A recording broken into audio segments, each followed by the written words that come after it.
Hey, Jimmy Jones reporting. Today is Thursday, September the 17th. It's about 5:15 p.m. And this week, Dodge County has been experiencing a rash of burglaries, home burglaries. Normally, burglaries occur at night, but this is a rash of burglaries that's actually occurring during the daytime while people are at work. Currently, right as we're speaking, you can see in the background the home behind me on Cochran Highway. I believe this is the residence of Dodge County Commissioner Junior Howell. Has reported a burglary. Apparently they've come home and found that someone's broken into their house. Ironically, I have not been too awful, just an hour ago left the Sheriff's Department talking to Investigator Glenn Conley. Investigator Conley told us that he worked 3 burglaries yesterday just on up the road in the Greston community. He has developed a suspect lead, and I'll show the video interview with Glenn where he describes the possible suspects in this rash of burglaries.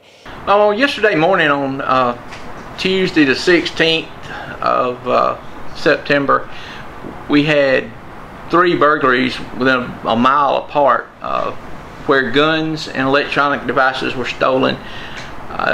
During the course of the investigation, we determined that the probable suspects were driving a silver Mazda or Honda Nissan type vehicle, mid-2000 model, with 3 or possibly 4 young black males inside.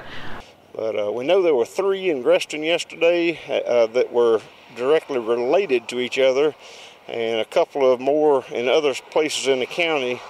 And I believe this is at least I know it's the second burglary call that I've heard today. So just want to be on the lookout for anything suspicious. Watch your neighbors' houses for strange vehicles, or if you know they're gone and somebody's vehicle shows up, be sure and call 911 and let someone come check it out.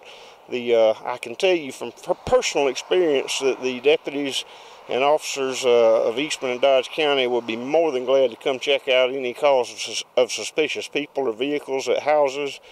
They would rather get 10 false alarms than to not get any at all. Their motive basically, or the way they did things, they went to houses and would knock on the doors, see if anybody came to the door. At 2 residences, someone did come to the door. Of course, those places were not burglarized. However, they went to the neighbor's house and did burglarize those homes. We're certain, or as certain as we can be, that that's going to be the suspects in these burglaries.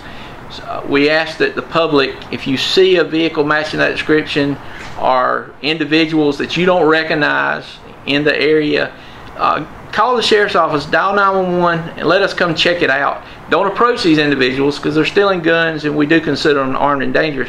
That's what the jobs are, and they're more than glad to come check it out, and don't want anyone to feel uncomfortable about calling in anything that looks suspicious. It may turn out to be everything's fine, but they can handle that and deal with it on a professional basis, and no one will be looked down upon for making a call that turns out to be okay. But if you see something that strikes you as odd, please make sure and call 911. It takes the efforts of the whole community to keep us all safe. We encourage people to write your serial numbers down to your weapons, to other items in your home, so that when we do come out, then we do have something to go on and try to locate your property. So you talk about getting your serial numbers. How big of an issue is that for you, or finding that most people are not doing that? It's a huge issue. Out of all the guns we had stolen in the past yesterday, I believe we wound up with 5 serial numbers out of about 24 guns, I believe that's about right. So it's a huge issue. The quicker we get these items entered into the Georgia Crime Information Center's database, the quicker or the better chance we've got of finding these weapons or anything that's stolen. Because when they go to sell them, lots of times we'll get a hit on them right away, and it helps a whole bunch. What area of the county are these burglaries? Where have they been occurring? Well, yesterday they were in the Greston community. like I say, within a mile of Greston. There was one north of the city and two just south of the city. So that was yesterday.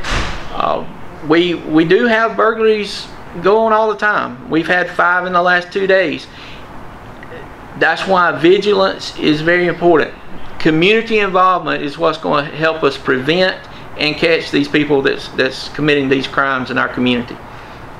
Should you know of a burglary that's occurred, or you think you know of a burglary that's occurred, please call, give us a tip. You'll remain anonymous.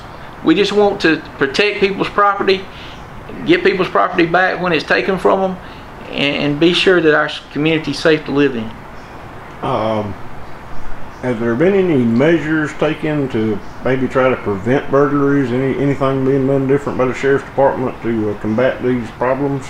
Well, there is increased patrols, and our majors and the sheriff have come up with different ideas. I know they've put officers in zones, keeping them in areas where the crimes are happening. And when we have areas that we pinpoint that is high volume at the time, then we do put extra patrol in that area. So yeah, we're trying to curtail it. But there again, there's a few of us and a bunch of people, a bunch of houses. So the best thing that can happen is community involvement, and the community getting behind us, and let's work together as a team. So just be careful, make sure and keep your doors locked and take preventative measures, because there are a rash of burglaries occurring around the county. This is Jimmy Jones reporting for the Eastman Examiner.